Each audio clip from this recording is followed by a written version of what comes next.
India کے معروف عالم شاہی امام پنجاب کے بیانات کے لیے مولانا عثمان تھیرپی کو سبسکرائب کریں۔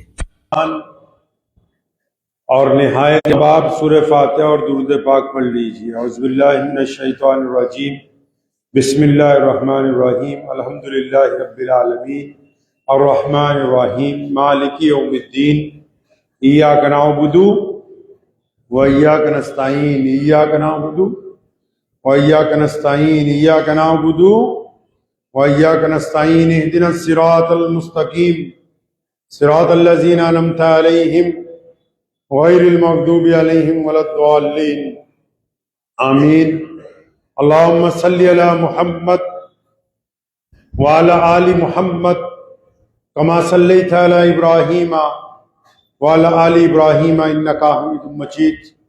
اللہم بارک علی محمد وعلی آل محمد کما بارکت علی ابراہیم وعلی آل ابراہیم انکا حمید مجید۔ اللہ تعالیٰ کے پیارے نبی جناب محمد صلی اللہ تعالیٰ علیہ وسلم نے جو دین ہم سب کو عطا فرمایا ہے، اس دین میں انسان کی تربیت ابتدا سے انتہا تک کی گئی۔ انسان جب پیدا ہوتا ہے تو اس کی پرورش میں جو سب سے پہلا مرحلہ سامنے آتا ہے، بچے کی پیدائش کے بعد گھر میں جو سب سے پہلی تربیت کی بات، جو پہلا مرحلہ انسان کی زندگی میں آتا ہے، جو اس کو ہم سمجھانے کی سکھانے کی کوشش کرتے ہیں، وہ زبان ہے کہ بچہ ہمارے طریقے سے بولنے لگے، ہماری زبان کے لفظ صحیح ادا کرے، ہماری زبان کو سمجھنے لگے، ہماری زبان کے اندر گفتگو کرے۔ اور جب بچہ باتیں کرتا ہے تو ماں باپ کو بڑی خوشی ہوتی ہے جب پہلی بار بچہ اگر اپنی زبان سے اللہ کا نام لے، اپنے رب کا نام لے، یا اپنی ماں کو ماں کہے، تو باپ کو ابو کہے، تو گھر والوں کو بڑی خوشی ہوتی ہے کہ اب یہ بول رہا ہے۔ تو کیا بولنا ہے، کب بولنا ہے، کیسے بولنا ہے، بولنا بھی ہے کہ نہیں بولنا ہے؟ قرآن پاک میں اللہ کریم نے اس کے اوپر بھی گفتگو فرمائی۔ اسلام نے صرف یہی نہیں کہا کہ نماز پڑھنی ہے، روزہ رکھنا ہے، حج کرنا ہے، بلکہ ابتدا سے انسان کی تربیت فرمائی کہ جب گفتگو کرنی ہے تو اس کا انداز کیا ہوگا، الفاظ کیسے ہونے چاہیے، اور گفتگو ہونی کیسی چاہیے۔ تبھی تو بزرگ کہتے ہیں کہ بچہ جو ہے تقریباً 2 سال کی عمر میں بولنا شروع کر دیتا ہے، ابا اماں، پھر 5-7 سال میں تو باتیں کرنے لگتا ہے، 10-1 سال میں تو باتونی ہو جاتا ہے، 14-15 سال میں تو بڑی بڑی گپیں ہانکنے لگتا ہے، 15-20 سال میں اس کو ایسا لگتا ہے کہ بہتر میں ہی بول رہا ہوں اور کسی کو بولنا آ ہی نہیں رہا،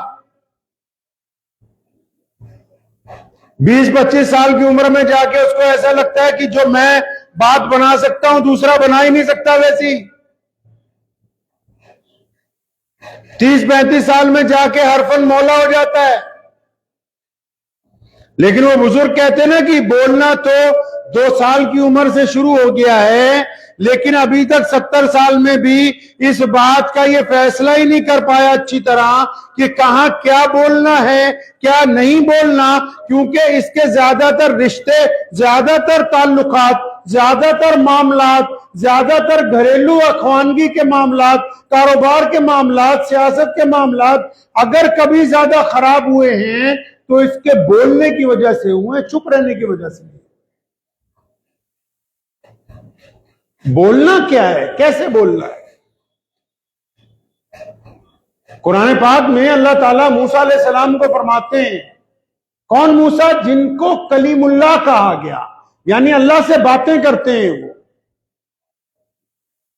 تمام نبیوں میں وہ ہیں جن سے اللہ نے براہ راست گفتگو کی ہے، اور ان کو لقب دیا گیا کہ موسیٰ آپ تو کلیم اللہ ہیں، آپ اللہ سے باتیں کرتے ہیں۔ اب موسیٰ علیہ السلام چلے فرعون کی طرف، فرعون سے ٹاکنگ ہونی ہے، گفتگو ہونی ہے، میٹنگ ہونی ہے، بات چیت کا وقت رکھا گیا ہے۔ وہ اور ان کے بھائی جا رہے ہیں آج فرعون سے ملنے کے لیے۔ تو اللہ تعالیٰ کیا فرماتے ہیں؟ موسیٰ فرعون سے ملنے جا رہے ہو نا؟ فرعون کون ہے؟ نعوذ باللہ، جو بادشاہ تو ہے اپنے آپ کو رب بھی کہتا ہے، ظالم بھی ہے، طاقتور حکمران ہے اپنے دور کا۔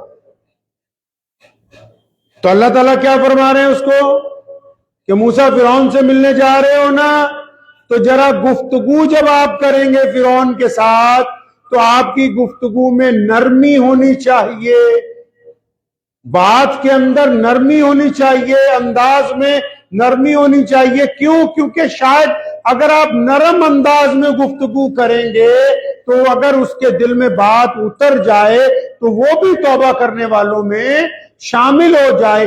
اب فرعون کی قسمت میں توبہ تھی یا نہیں تھی وہ ایک الگ معاملہ ہے، لیکن یہاں اللہ تعالیٰ نے قرآن پاک میں اس بات کو اس لیے بیان فرمایا کہ امت محمدیہ جن کے لیے یہ قرآن نازل کیا گیا ان کو یہ بات سمجھا دی جائے کہ اگر آپ کسی کی اصلاح کرنا چاہتے ہیں، کسی کو سیدھے راستے پر لانا چاہتے ہیں، کسی کو گناہوں سے چھٹکارا دلوانا چاہتے ہیں تو جا کے دھمکی دینے کے انداز میں اگر اس سے گفتگو کرو گے تو اپنے گناہ پہ اڑ جائے گا۔ اگر نرمی کے ساتھ بات کرو گے تو ہو سکتا ہے کہ اس کے دل میں اللہ تعالیٰ توبہ کی توفیق ڈال دیں اور وہ اپنے گناہوں سے پیچھے ہٹ جائے۔ قولوا قولا سدیدا، اللہ تعالیٰ فرماتے ہیں کہ جب باتیں کرتے ہو کھری بات کیا کرو۔ ہمارے فلاسفر نے کہہ دیا کھری اور کھوٹی۔ کھوٹی کا مطلب جس میں بے ایمانی ہو۔ قرآن نے کیا کہا کہ جب بات کرنی ہے تو کھری بات کرنی ہے۔ کھری بات کس کو کہتے ہیں پتہ ہے آپ کو؟ کھری بات وہ نہیں ہوتی جو صرف سچ ہو اور دوسرے کو تکلیف دینے والی ہو۔ کھری بات کا پہلا معیار یہ ہے کہ آپ کسی کو کہہ رہے ہیں کہ بھائی آپ بہت اچھے ہیں اور آپ کے دل میں اندر یہ ہے کہ یہ بہت بڑا بے ایمان ہے۔ آپ کسی کو کہہ رہے ہیں کہ مجھے آپ سے محبت ہے اور آپ کے دل میں یہ امید ہے کہ جب کبھی اس کا بیڑا غرق ہو جائے تو میں اس کا تماشا دیکھوں۔ آپ کسی کو کہہ رہے ہیں کہ میں کل تیری پیمنٹ دے دوں گا اور دل میں یہ بات ہے کہ اس کو ٹال رہا ہوں، دینی تو کل بھی نہیں ہے۔ کھری بات وہ ہوتی ہے کہ جو دل میں ہو وہی زبان پر ہو۔ قرآن نے انداز گفتگو میں کہا کہ اگر ایک مسلمان بات کرے گا تو بالکل کھری بات کرے گا، جو اس کے دل میں ہوگا وہ اس کی زبان پہ ہوگا۔ اگر وہ سامنے کی شرم و لحاظ میں یا سامنے والے کی طاقت کے خوف کی وجہ سے یا سامنے والے کے رتبے کی وجہ سے گفتگو کے اندر دوگلا پن لے کے آ رہا ہے، یعنی اس کی طبیعت کچھ اور کہتی ہے، دل کچھ اور کہتا ہے، زبان کچھ اور کہتی ہے، آنکھیں کچھ اور کہتی ہیں، تو یہ رب رسول صلی اللہ علیہ وسلم کے حکم کے مطابق گفتگو نہیں کر رہا ہے۔ نبی علیہ السلام نے کتنی بار کہا، فرمایا اپنی زبان کو سنبھال لو، زبان کو پکڑ لو، زبان کو لگام دو۔ زبان کا یہ فرض ہے کہ جب وہ گفتگو کرے تو ایماندار ہو، جب وہ گفتگو کرے تو دوگلی نہ ہو۔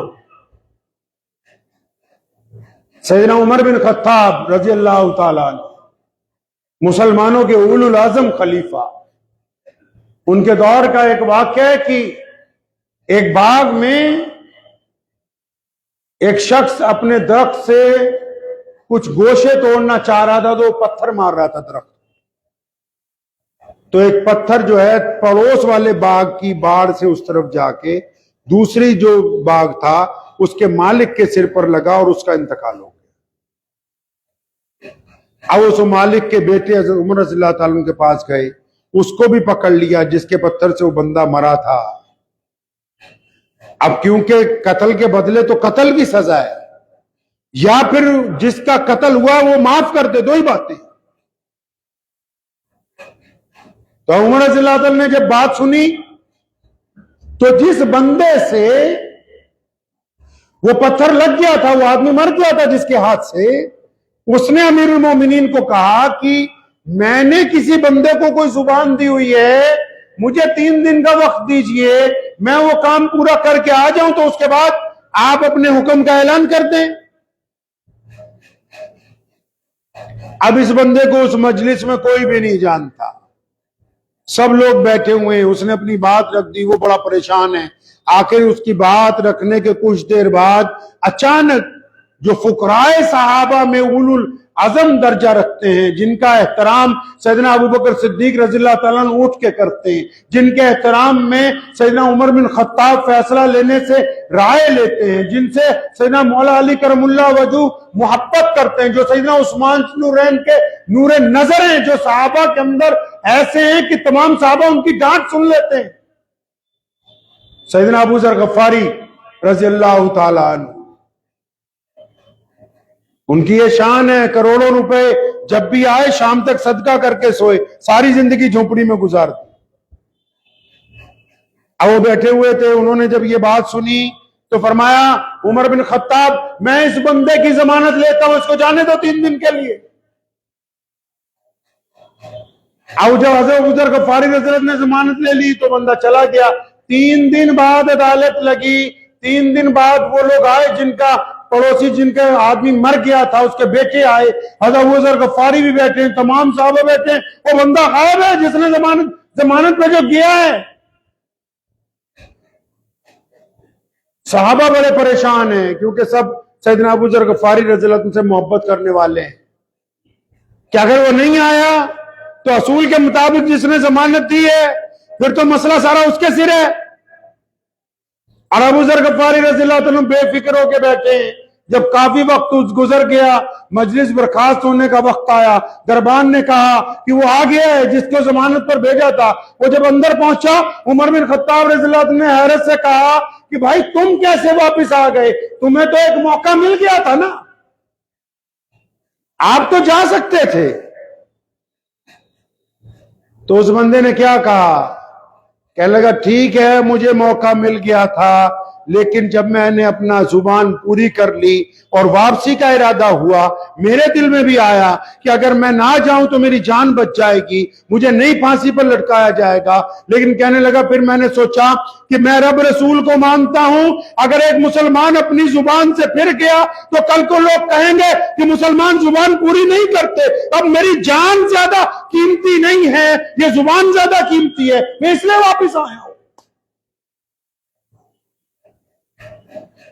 تو حضرت عمر رضی اللہ عنہ نے ابو ذر غفاری رضی اللہ عنہ نے پوچھا کہ میرے بھائی اس کی بات تو سن لی, آپ تو اس کو جانتے نہیں تھے, آپ نے کیوں ضمانت دی اس کی؟ تو سیدنا ابو ذر غفاری رضی اللہ عنہ فرماتے اے عمر بن خطاب, میرے دل میں یہ بات آئی کہ اتنے مجمع میں اس کو کوئی نہیں جانتا, اگر میں بھی ضمانت نہیں دوں گا لوگ کیا کہیں گے کہ مسلمانوں کے معاشرے میں کسی نے اتنی ہمت بھی نہ دکھائی کہ وہ ایک آدمی کا ساتھ دیتا اور اس کو موقع دیتا کہ وہ اپنے گناہ کی تلافی کر لے, اس کی ضمانت دے دیتا. تو میں نے اپنے رب کی رضا کے لیے اس کو میں نے اپنی ضمانت پر بھیجا, یہ سمجھ کے کہ اگر آج میں ضمانت نہیں دوں گا تو کل کو آنے والی دنیا مسلمانوں کا کیا شکل صورت پیش کرے گی. اب جب یہ 2 باتیں ہوئی تو جو بڑے میاں جو مر گئے تھے پتھر لگنے سے, ان کے جو بیٹے جو کل تک کہتے تھے کہ ہم کو قتل کے بدلے قتل کا قصاص دلوائی گے، ان کی آنکھوں میں آنسو آ گئے، وہ اٹھ کے کھڑے ہوئے فرمایا یا امیر المومنین، اے عمر بن خطاب، ہم نے اس بندے کو معاف کر دیا۔ اور فرمایا اب تم کیوں معاف کرتے ہو؟ تم تو ضد پر اڑے ہوئے تھے کہ قتل کا بدلہ قتل ہوگا۔ فرمایا نہیں، ہم نے اس لیے معاف کر دیا کہ یہ بندہ اپنی زبان کا پورا ہے، آج اگر ہم معاف نہیں کریں گے تو کل کو دنیا کیا کہے گی کہ مسلمانوں کے معاشرے میں ایسے لوگ بھی نہیں ہیں جو دوسرے کو معاف کرنے کی جرت رکھتے ہو۔ تو انہوں نے اس بندے کو اللہ کے لیے معاف ہی کر دیا ہے۔ ایک زبان کی ادائیگی پہ قتل کا جرم بھی معاف ہوا، نئی زندگی بھی عطا ہوئی، معاشرے میں محبت بھی آئی۔ آپ چلے جائیں آج ہمارے ملک میں زبان کا کھیل ہے سارا۔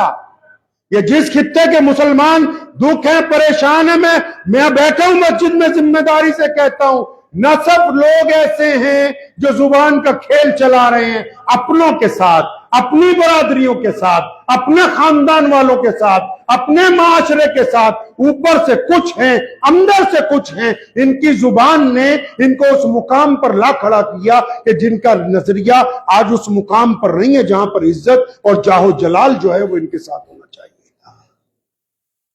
اور یہ سمجھ رہے ہیں کہ ہم نے کمال کر دیا۔ آپ نے کمال نہیں کیا۔ آپ زبان کے معاملے میں رب اور رسول صلی اللہ علیہ وسلم کی پیروی نہیں کر رہے۔ صحابہ کرام رضی اللہ تعالی اجمعین قربان جائیں، ان کے قدموں کے اوپر مسلمان نثار ہو جائے۔ صحابہ رضی اللہ تعالی اجمعین کی سب سے بڑی خوبی یہ ہے کہ وہ جب کبھی بھی دربار رسالت صلی اللہ علیہ وسلم میں آئے ہیں اور جب کبھی کوئی مقدمہ نبی علیہ السلام کی عدالت میں آئے تو صحابہ نے جب اپنی بات رکھی ہے تو اپنی پوری بات، اپنا پورا قصہ لفظ و لفظ صحیح بیان کیا ہے۔ کبھی یہ کوشش نہیں کی کہ فلاں بات کو چھپا لیا جائے اور فلاں چیز کے اندر ہم اپنی اندر چودراہٹ لے آئیں۔ نہیں، نبی علیہ السلام کو لفظ و لفظ بتایا کہ یا رسول اللہ فلاں موقع کے اوپر یہ ہوا تھا، ہم نے یہ کہا، مخالف نے یہ کہا۔ اور نبی علیہ السلام کو دیکھیں، ابو جہل بدتمیزی کرتا ہے، نبی علیہ السلام اس کے آگے بدتمیزی کی طرف مسلمانوں کو، صحابہ کو کوئی اس طرح کا حکم ہی جاری نہیں ہو رہا کہ ابو جہل نعوذ باللہ بدتمیزی کی بات کہہ رہا ہے تو ہم بھی کہیں گے۔ نہیں، بالکل نہیں۔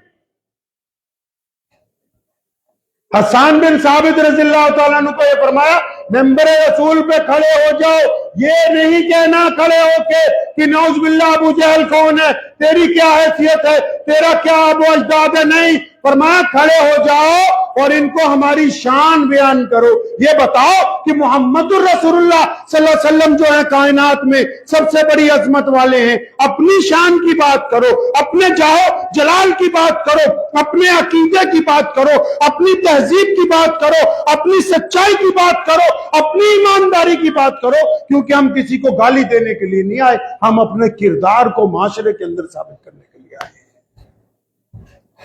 آج تو لوگ یہ سمجھتے ہیں کہ دوسرے کی بے عزتی کر کے ہم کسی مقام پر پہنچ جائیں گے۔ جنہوں نے بے عزتیاں کرنے کی کوشش کی ان کے لیے قرآن پاک میں سب سے خطرناک جو صورت ہے تبت یدا ابی لہب وتب، پڑھ لینا کبھی قرآن اٹھا کے، کہ جنہوں نے نبی علیہ السلام کی شان میں، اللہ کے نبی علیہ السلام کو بھی یہ بات پسند نہیں ہے کہ کوئی بے عزتی کرے، دشمن کے ساتھ بالکل عزت والا معاملہ کیا جاتا ہے۔ سلطان صلاح الدین ایوبی رحمت اللہ علیہ نے جس دن خان بیت المقدس کو فتح کیا، اسی بیت المقدس کو آج جس کی عظمت کی لڑائی پوری دنیا کے مسلمان اپنی دعاؤں کے اندر لڑ رہے ہیں، جب سلطان صلاح الدین ایوبی اس میں داخل ہوئے اور بڑے بڑے اس دور کے بادشاہوں کو قید کر لیا گیا، اس دور کے عیسائی بادشاہ جو تھے جب وہ قید ہو گئے، جب سلطان صلاح الدین ایوبی کے سامنے پیش کیے گئے، وہ کانپ رہے تھے، وہ ڈر رہے تھے۔ کیوں؟ ان کی تاریخ ہے کہ انہوں نے جب کبھی فتح حاصل کی تو گردنیں اتاری، ظلم کیا، تشدد کیا۔ لیکن جب صلاح الدین ایوبی کے پاس اقتدار آیا، فرمایا ہم بادشاہوں کے ساتھ بادشاہوں والا معاملہ کرتے ہیں. ان کو شربت عزت کا پلایا اور عزت کی سواریوں پہ بٹھا کے ان کو ان کے ملکوں کے اندر واپس بھیج دیا گیا, کیونکہ اللہ تبارک و تعالیٰ نے ہم کو عزت دار بنایا ہے. آج تو زبان کا کھیل ایسا چل رہا ہے کہ لوگ خاندان کو توڑ کے سمجھ رہے ہیں کہ ہم نے کمال کر لیا بھائی. ارے جو کھری بات نہیں کر سکتے, جو صاف گفتگو نہیں کر سکتے, جن کے بیان میں, گفتگو میں, انداز میں, آنکھوں میں ہیرا پھیری ہے, وہ جتنا مرضی زور لگا لیں نہ وہ دنیا میں عزت دار ہوں گے نہ وہ آخرت کے اندر عزت ہو سکتی ہے ان کی. ہاں یہ ضرور ہو سکتا ہے کہ چند لوگ اپنی بے عزتی کے ڈر سے ان کے سامنے ان کو سلام کر دیں, لیکن جیسے ہی وہ چند قدم چلیں گے وہ پیچھے سے دو رافتہ بالکل بے ساختہ کہتے ہیں کہ یہ بندہ بے ایمان ہے, یہ اول درجے کا بدماش ہے, ہمارا اقتصاد کوئی لینا دینا نہیں. زبان کے اوپر ہی تو دنیا قائم ہے, زبان ہی تو دیتے ہیں ہم. اب اپنی زبان سے بچے کے کان میں کہتے ہیں اللہ اکبر اللہ اکبر, جب وہ بچہ پیدا ہوتا ہے اذان دیتے ہیں اپنی زبان سے, اس کو کہلواتے ہیں بڑے ہو کے اشہد ان لا الہ الا اللہ وحدہ لا شریک لہ واشہد ان محمدا عبدہ ورسولہ. یہ زبان کا ہی تو عقیدہ ہے کہ آج پوری دنیا کا کفر اسلام کے خلاف ہے. اسلام اپنی زبان پر پختگی سے قیام کی وجہ سے ہی تو پوری دنیا کے کفر کے سامنے کھڑا ہے. اگر زبان کے اندر کوئی بات نہ ہوتی تو پھر اتنی بڑی اختلاف جو ہے وہ سامنے آ ہی نہیں سکتا تھا. ہم ذاتی گفتگو میں بھول رہے ہیں کہ زبان کے آداب کیا ہیں, زبان ہم کو کہتی کیا ہے. ارے بھائی زبان میں ہڈی تو نہیں ہوتی, لیکن یہ ساری ہڈیاں توڑوا دیتی ہے انسان کی. اسلام نے کہا کہ ادب میں رہو. موسیٰ علیہ السلام ایک ظالم بادشاہ سے بات کرنے چاہ رہے ہیں, اللہ پھر کہتے ہیں اے میرے موسیٰ نرمی سے بات کرنا. ظالم کے ساتھ بھی فرمایا نرمی سے. کیوں؟ اللہ چاہتے ہیں کہ اس کے دل میں بات اتر جائے, یہ بھی توبہ والا ہو جائے. ہم اپنوں کے ساتھ سختی سے بات کرتے ہیں, ہم اپنوں کے ساتھ ظلم سے بات کرتے ہیں, ہم اپنوں کے ساتھ بدماشی سے بات کرتے ہیں, ہم اپنوں کے ساتھ بے عزتی سے بات کرتے ہیں, ہم اپنوں کے ساتھ غنڈہ گردی سے بات کرتے ہیں. کبھی پوچھا ہی نہیں رب رسول صلی اللہ علیہ وسلم کو کہ یا رسول اللہ صلی اللہ علیہ وسلم کس انداز میں گفتگو ہونی چاہیے, کیسے بات کرنی چاہیے ہم کو. کبھی اس کے اوپر غور ہی نہیں کر رہے. نماز پڑھ رہے ہیں مسجدوں میں تانے دے رہے ہیں, نماز پڑھ رہے ہیں گھر جا کے بچوں کے ساتھ بدتمیزی کر رہے ہیں, نماز پڑھ رہے ہیں گاہک کے ساتھ اکڑ کے بول رہے ہیں, نماز پڑھ رہے ہیں بہن کو بیٹی کو بدتمیزی سے حکم سنا رہے ہیں. کوئی کام ایسا بتائیے دنیا کا جو جبر اور ظلم سے ہو سکتا ہو. دنیا میں کوئی ایسی طاقت نہیں جو ظلم اور جبر کی وجہ سے کسی سے کچھ منوا لے. تاریخ ہے یہ کائنات کی, ظلم اور جبر سے کچھ نہیں منوایا جا سکتا. آپ زبان کی سختی ان پہ آزما رہے ہو جنہوں نے آپ کو بولنا سکھایا, ان ماں باپ سے بدتمیزی کرتے ہو جنہوں نے ایک ایک لفظ آپ کی زبان پہ ڈالا کہ یہ بولو ایسے بولو. آپ ان کے سامنے زبان چلا رہے ہیں. جنہوں نے مصیبت میں ساتھ دیا آپ ان کے آگے زبان, اور پھر اچھا بدترین زبان چلا کے آپ یہ بھی خوش ہو رہے کہ دیکھو جی ہم نے تو کمال کر دیا, منہ پر جا کے کہہ دی. اس کے بارے میں بھی اللہ اور اس کے رسول صلی اللہ علیہ وسلم نے فرمایا منہ پر وہ کہی جاتی ہے جو بادشاہوں کے سامنے حق بات کہی جائے, حکمرانوں کے سامنے. رکشہ والے کو گالی دینا کوئی بہادری ہے؟ مزدور کو گالی دینا کوئی بہادری کی بات ہے؟ بیوی کو گالی دینا کوئی بہادری ہے؟ اپنی بیٹی کے اوپر ظلم کرنا بہادری ہے؟ اپنے غریب پڑوسی کے اوپر زبان درازی کرنا بہادری ہے؟ حکمرانوں کے آگے تو چمچا گیریاں کرتے پھرتے ہو, وہاں زبان نہیں نکلتی تمہاری. جہاں بولنا چاہیے وہاں بولتے نہیں, اور جہاں نہیں بولنا چاہیے صبح شام دوپہر ہر وقت آپ بول رہے ہیں. اعمال کو آگ لگا دے گی یہ زبان, اعمال کو آگ لگا دے گی آپ کے. یاد رکھیے ایک بات, زبان کا طریقہ ہوتا ہے گفتگو کرنے کا. شیر اسلام مولانا حبیب الرحمان صاحب لدھیانوی رحمت اللہ علیہ میرے والد صاحب تو ایک دن ہمیں فرمانے لگے بیٹا زبان کی گفتگو لوگ کیسے کرتے ہیں, الفاظات کا تعین اسلام کہتا ہے صحیح کرو. تو مثال دینے لگے کہ لگا بیٹا سنو, اگر کوئی صاحب گزرے چاہ رہے ہیں, آپ کے پاس کوئی بندہ بیٹھا ہے اور اس کے والد ہیں, اگر آپ اس کو یہ کہیں گے کہ یہ آپ کے ابو جان جا رہے ہیں تو بندہ خوش ہوگا. اگر آپ یہ کہیں گے کہ تمہاری ماں کا آدمی جا رہا ہے تو وہ بندہ ناراض ہو جائے گا. بات وہی ہے, الفاظ کا تعین درست نہیں.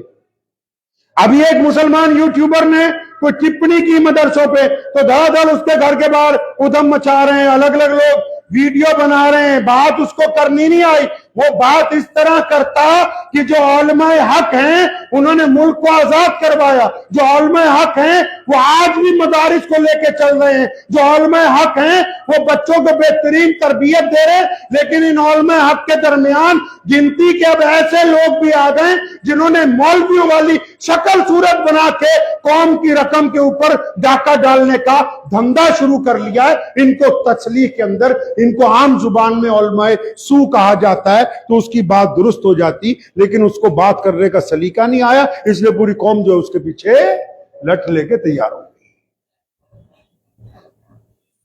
انداز گفتگو درست رکھیں, اور یہ ضروری نہیں ہے کہ گفتگو کا انداز صرف مولویوں کا, یوٹیوبروں کا ٹوکو, نہیں, ابتدا تو گھر سے کرنی ہے.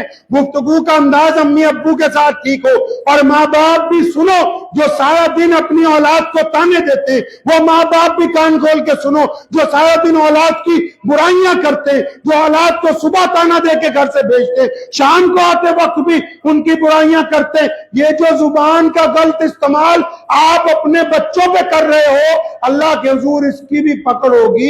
آپ کو ماں باپ اس لیے بنایا کہ آپ ان کو ایک بہترین زندگی دیں, اس لیے نہیں بنایا کہ آپ ان کا دل پھونکتے رہیں اور ان کی زندگی جینا حرام کر دیں. اس لیے تمہیں ان کا ماں باپ نہیں بنایا.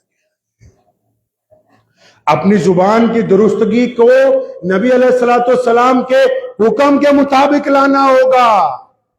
زبان کو کھری رکھیں, کھوٹی نہیں, کھری رکھنا ہے. جس طرح قرآن پاک نے کہا, مطلب جس سے بات کرنی ہے صاف ستھری. ابھی کل کی بات ہے, دفتر میں کچھ لوگ آئے, دو الگ الگ خاندانوں کے لوگ تھے.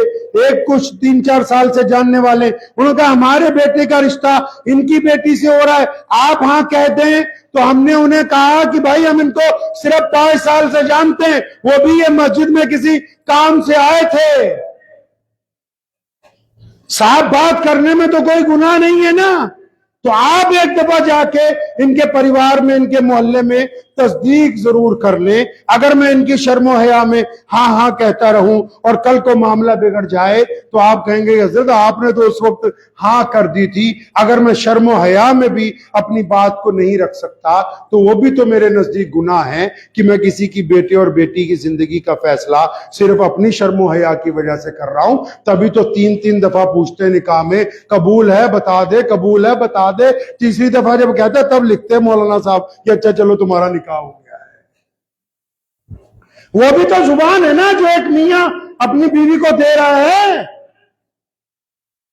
یہ جو میاں بیوی نکاح کے بعد کسی غیر مرد کے ساتھ تعلقات کو کبھی سوچتے بھی نہیں ہیں, وہ بھی تو زبان ہی ہے نا جو معاشرے میں بیٹھ کے دی ہے کہ اب ہم دونوں ایک ساتھ رہیں گے, یہ میری چادر ہے, میں اس کی چادر ہوں, یہ میرا خیال رکھے گا, میں اس کی خیال رکھوں گی, یہ میری عزت ہے, میں اس کی عزت ہوں. وہاں بھی جب زبان بندہ توڑتا ہے یا بندی توڑتی, پنگا نہیں پڑ جاتا؟ سارا مسئلہ زبان پہ ہے. اسلام نے کہا, کوئی بندہ کہنے لگا ہم ایمان لے آئے تھے دل سے, نہیں, فرمایا دل کے ساتھ زبان سے اعلان کرنا ہوگا کہ میں ایک رب اور رسول صلی اللہ علیہ وسلم کی اطاعت کرتا ہوں. اس کے بعد تم اس قبیلے کے اندر شامل ہو سکتے ہو جس کو اسلام کہتے ہیں. تو کوشش کریں گے انشاءاللہ تعالی اپنی زبان کو ریوائز کرنا ہے, اور آپ اس کے فائدے دیکھیں گے نا تو بے انتہا ہونے والے انشاءاللہ تعالی. زبان کو درست رکھیں, اس میں تانے کی ملاوٹ نہ کریں, جھوٹ کی ملاوٹ نہ کریں, غیبت کی ملاوٹ نہ کریں، دوسرے کی بے عزتی کی ملاوٹ نہ کریں، زبان کو اچھا رکھیے، صاف ستھری رکھیے، جہاں ضرورت ہے وہاں بولیے، جہاں پوچھا جائے وہاں جواب دیجئے، بغیر پوچھے اپنی ٹانگ مت اڑاؤ ہر جگہ، بنا پوچھے ہر جگہ اپنی زبان نہیں چلانی چاہیے، جہاں بات کی جائے آپ سے پوچھا جائے تو اپنی رائے دیجئے، جنہوں نے پوچھا نہیں آپ وہاں بھی اپنی رائے دے رہے ہیں۔ لوگ زبان کے آج کل پکے نہیں ہیں، ابھی آپ نیشنل میڈیا کو دیکھ لیں، وہ زبان ان کی کس طرح چلتی ہے ماشاءاللہ۔ ابھی مالویہ نگر میں جو کل پرسوں آگ لگی، اس میں جن لوگوں کو بچانے کے لیے ایک مسلمان نے اپنی پوری دکان کے گدے بچھا دیے، میٹرس بچھا دیے، کتنے لوگوں کی جان اس میں بچائی، تو اب ان کی زبان بند ہے۔ جن کی زبان بہت اچھی چلتی ہے ان کی زبان بند ہو گئی، تو اس کا مطلب ان کی زبان کھری نہیں ہے۔ اگر کھری ہوتی، اگر وہ یہ کہہ سکتے تھے کہ فلاں مسلمان نے جرم کیا ہے اس کو سزا دی گئی، تو یہ بھی کہہ سکتے تھے کہ فلاں مسلمان نے نیکی کی ہے، اس کی نیکی کی وجہ سے اتنے لوگوں کی جان بچا لی گئی ہے۔ تو خیر، کوئی کیا کرتا ہے کیا نہیں کرتا اس سے مطلب نہیں، مسلمان کی بات کرتا ہوں میں آپ سے پہلے۔ اللہ نے ان کو عزتوں سے نوازا ہے، یہ دنیا کی سب سے بڑی قوم ہے جن کی زبان کی لوگ قسمیں کھاتے ہیں۔ آپ جاؤ بھی کسی غیر مسلم کے ساتھ، تمہارا کوئی پنگا پڑ جائے، 1,00,000 2,00,000 کا، 20,000 40,000 کا، آپ اگر وہاں پنچایت میں جھوٹ بولو گے نا، کیونکہ جھوٹ بولنے والے کو تو پتا ہوتا ہے میں جھوٹ بول رہا ہوں، تو سامنے والا غیر مسلم جب کوئی راستہ نہیں ملتا، آج کی تاریخ میں بھی پوری دنیا میں سامنے والا بیپاری چاہے وہ کسی بھی دھرم کا ہو، جب وہ دیکھتا ہے کہ ایک مسلمان جھوٹ بول رہا ہے، تو جب وہ دیکھتا ہے کہ یہ مان نہیں رہا، تو ایک تاریخی بات کہتا ہے، وہ پتہ کیا کہتا ہے کہ تو شرم کر لے، تو مسلمان ہو کے بھی جھوٹ بول رہا ہے۔ کہتا ہے کہ نہیں کہتا؟ اندازہ لگاؤ مسلمانوں کہ تمہارے باپ داداؤں نے، تمہارے آبا و اجداد نے اپنی زبان کی کتنی لاج رکھی ہے کہ آج دشمن بھی، غیر مسلم بھی، پڑوسی بھی، اگر ان کو یہ لگتا ہے کہ یہ بندہ غلط کر رہا ہے تو وہ تمہیں تمہارے آبا و اجداد کا حوالہ دے کے کہتے ہیں کہ تم مسلمان ہو یار، تم کیسے جھوٹ بول سکتے ہو، تمہارے دین کے اندر تو جھوٹ بولنے کی اجازت نہیں۔ اس زبان کی لاج رکھو، صرف اپنے لیے نہیں، اپنی آنے والی نسلوں کے لیے، آنے والی نسلوں کے لیے لاج رکھو۔ میں اور آپ جب چلے جائیں گے، آپ کی اولادیں اگر آپ نے زبان کی لاج نہ رکھی، لوگ دو کہیں گے کہ دیکھو اس کا باپ جو تھا وہ جھوٹ بولتا تھا۔ بندے کی عزت ماں باپ سے ہوتی ہے، ماں باپ کی زبان سے، ماں باپ کے کردار سے۔ میں مسجد میں آپ کے سامنے بیٹھا ہوں، اکثر مہینے میں 5-6 دفعہ کہیں باہر جانا ہوتا ہے، لیکن جب کسی پروگرام میں جاتا ہوں تو رب کعبہ کی قسم میری اس وقت خوشی کی انتہا نہیں رہتی جب پروگرام میں جب کوئی بندہ مجھے بلانے سے پہلے یہ اعلان کرتا ہے، یہ نہیں کہتا کہ لدھیانہ سے عثمان بھائی آئے، نہیں، وہ یہ کہتا ہے کہ شیر اسلام مولانا حبیب الرحمان لدھیانوی کا بیٹا آیا۔ جب کوئی ہمارے باپ کا نام لے کے ہمیں عزت دیتا ہے تو آپ کی چھاتی چوڑی ہو جاتی ہے کہ دنیا تمہیں تمہارے باپ کے نام سے جانتی ہے۔ ہمیں بھی تو اپنی اولادوں کے لیے کچھ ایسا کر کے جانا ہے کہ نہیں؟ اس دور کے مسلمانوں جن کے ساتھ کاروبار کر رہے ہو، جن سے زبانیں دی ہے، خدا کی قسم اس زبان سے پیچھے مت ہٹنا۔ اگر تم نے آج اپنی زبان کا کھیل بنا دیا تو آنے والی نسلیں تمہیں چنوتی دیں گی، وہ تمہارے اوپر کوئی قرآن پڑھ کے فاتحہ نہیں کیا کریں گی، جبکہ ان کی زبان سے پیچھے سے بری بات نکلے گی کہ وہ کیسے لوگ تھے کہ اپنی زبان پوری نہیں کر کے گئے، آج ان کی وجہ سے ہمیں ذلت کا سامنا کرنا پڑ رہا ہے۔ یہ معمولی چیز نہیں ہے، یہ 20-25 ہزار کی ٹھگی یہیں رہ جائے گی، یہ 2-4 گز کی ٹھگی یہیں رہ جانی ہے۔ یہ سیاست، یہ اقتدار، یہ جھوٹی شان و شوکت سب یہیں رہ جانے والا ہے۔